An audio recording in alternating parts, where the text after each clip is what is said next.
Hi everyone. I've got the pleasure of being joined today by Dan, and Dan works at Noah's Ark Children's Hospice. So, Dan, would you like to just introduce yourself and your organisation? Yeah, sure thing. Thanks for having me, Ash. So, I'm Dan Smith. I'm the Volunteering Development Manager at Noah's Ark Children's Hospice. So, we are a children's hospice based in North London, supporting over 350 children who are seriously unwell and their families to make the most of every day. And we do that in lots of ways. So, we provide clinical support, we provide practical support, and lots of kind of emotional support, and everything we really do is around supporting children who have either what's called a life-limiting or life-threatening health condition, for them and their families to be able to make happy memories, to be able to support them at every step of their journey, and really to give the families a lot of choice and for them to feel empowered in terms of being able to do lots of great things. What a wonderful organisation, mate. And so how do volunteers play a part? Yeah, sure thing. So really, to be honest, volunteers help us in absolutely every aspect of what we do. So the charity first started operating in 2006, and the first service that we ever ran was something called our Home Support Volunteer Service, which is essentially we trained volunteers to support families in their homes. And it was to do things that we call like practical support. So we have a team of carers and nurses who are paid staff who would go in and provide that clinical support. A volunteer would do something slightly different in terms of things like maybe playing games with the children, helping to a sibling with homework, or helping with some of them household jobs, really things that help to take away that stress and strain in a family home that can become even more challenging with a child's diagnosis. And that was the first service that we ever ran.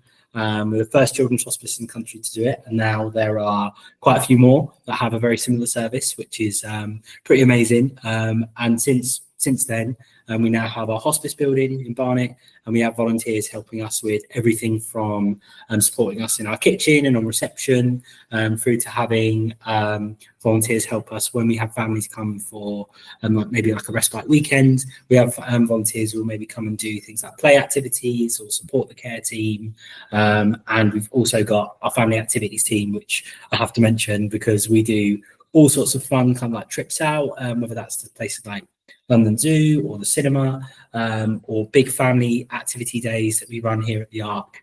And volunteers are crucial to making all of that happen. And we also have volunteers help us with fundraising to make all of them amazing things happen, of course.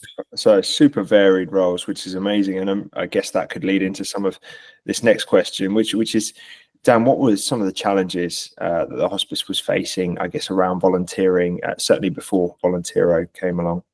Yeah, sure thing. So we'll talk about the dark days before Volunteero. For us, so we have volunteer managers across the hospice supporting kind of on the ground, as well as my team, who kind of really focus on the recruiting and looking at where else volunteers can help the charity. And some of the challenges we were really facing was around there was things around kind of like information and stats, and that being kind of really difficult to navigate through and to find kind of like accurate information. We also had some real challenges in terms of having to use lots of other systems to complement kind of our previous system. Things like scheduling, things like trying to find kind of like stats and things like that, and to be able to kind of provide our volunteers with a really clean experience, I suppose, and really simple experience was a real challenge. We had to use like 3 or 4 different things. And for our volunteers, that also became really challenging because it meant that a lot of things that had to be communicated via email. So it was all kind of very email and admin heavy. It meant at times things for them to even just be able to see simple things like activities that they've got coming up. It relied very much on them to have them reminders and to be organised.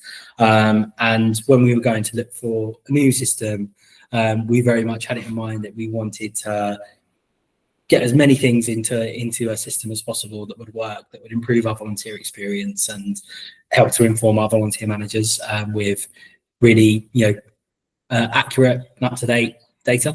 So so that's kind of where we were. All of that resonates, Dan, and I think you've put it really, really well there in terms of systems all over the place, loads of email admin struggling to find the data. It's stuff that we hear constantly, so you certainly weren't alone in terms of those dark days. But could you talk us through then? We've now had the pleasure of working together twice, Dan, haven't we, in two different organizations? But what was it that drove the decision to work with Volunteero? Yeah, sure thing. So I think that was kind of it was something where we did kind of shop around a lot and look at kind of what was out there on the market. And I think for us, really, Volunteero, it was because of how slick and clean the process was, and how not only kind of in terms of the things that we our challenges, the insight side of things, helped to kind of bring all of that data to life really quickly and easily, and being able to see it kind of at a click of a few buttons, but then also that volunteer experience side, for them to be able to just simply kind of have a smartphone app, look onto that straight away and see they've got their shifts coming up, to get them automatic reminders, for us to have a space where they can also kind of like chat directly to volunteer managers as well. That was something in a GDPR compliant way, that was something that worked really nicely for us as well. We were just really, really kind of impressed with yourself and the entire team. Obviously, as you said, we've worked together before, so it was kind of a case of introducing you guys to our other volunteer managers, and that working as well. Really, I think one of the other things that really excited us was how Volunteero is constantly kind of updating and developing and changing in ways that volunteer managers are asking for extra support, and that was something that really excited us, that we could have something that could solve a lot of our current challenges right now, but then also it was only going to kind of move in one direction going forward. And that's kind of really what sold it for us 100%. Love that, Dan. Absolutely committed, and there's lots of exciting things coming down the pipeline, and I know just what you're like, Dan, so you'll probably be one of the first to jump on those new features when they come out and really show everyone exactly how they should be used. So we appreciate that. Now, you've been kind of fully live for a relatively short period of time, but you've kind of gone gangbusters in terms of you're a real pin-up of how an implementation can be run. But just in these early days, what would you say you feel are the outcomes that you've seen? Yeah, sure thing. So one thing that I can say 100% is that we're actually seeing, so we had another challenge was around volunteers actually recording hours, because that was never actually necessarily a really easy, simple process. And that's actually something that's really important given the nature of our volunteering. We ask our volunteers to kind of give us a little update every time they've done some volunteering, and in case there's anything they want to flag, both in terms of the highlights, but also concerns and challenges. That was always really difficult to manage if our volunteers didn't have a clean process to actually record their hours. So we are now kind of like, we're really seeing that all of our volunteers find it so simple to use Volunteero, to record the volunteering that they're doing. And then also we've had lots of really, really positive kind of feedback as well. The volunteers have said, this is so simple to use, it's so much kind of like better than before, shall we say. And we have actually had, so one of our volunteers who really kind of wasn't kind of engaging with them kind of like system side of things. They were very, I remember she was very kind of like tentative and being like, oh gosh, it's changing again. But I had a really, really lovely email which kind of made my week from her saying, this is great. And I was just like, that's all I needed to hear. So yeah, and also kind of from our volunteer managers, I think it's worth mentioning a bit around that. One of the things that we had to have an extra system for previously was around kind of like scheduling activities that used to be done through like a survey that was sent out, and then our volunteers would express interest in what they could do and then that was a lot of to and fro-in. That's now all in Volunteero using the shift functionality, and has given them so much more kind of like time back, and also a lot kind of more oversight, I suppose, in terms of being able to see what their volunteers are engaging in and what they want to kind of do in terms of activities, rather than that then also being on spreadsheets upon spreadsheets and all of that. So that's the story about the volunteer who was wary and has sort of now sent that email to you that's really positive. We absolutely love to hear that, and these are the reasons we want to surface these kinds of stories, because the stats are one thing, right, but it's when you hear those individual stories, that's the stuff that just like you said, makes your week, and it makes ours as well, Dan. So that's brilliant. One final question, you kind of touched upon it a lot, but you've used it a couple of times now. What would you, if you had to say one feature, that the one that brings a smile to your face or that you like the most, what would you say that is? Yeah, sure thing.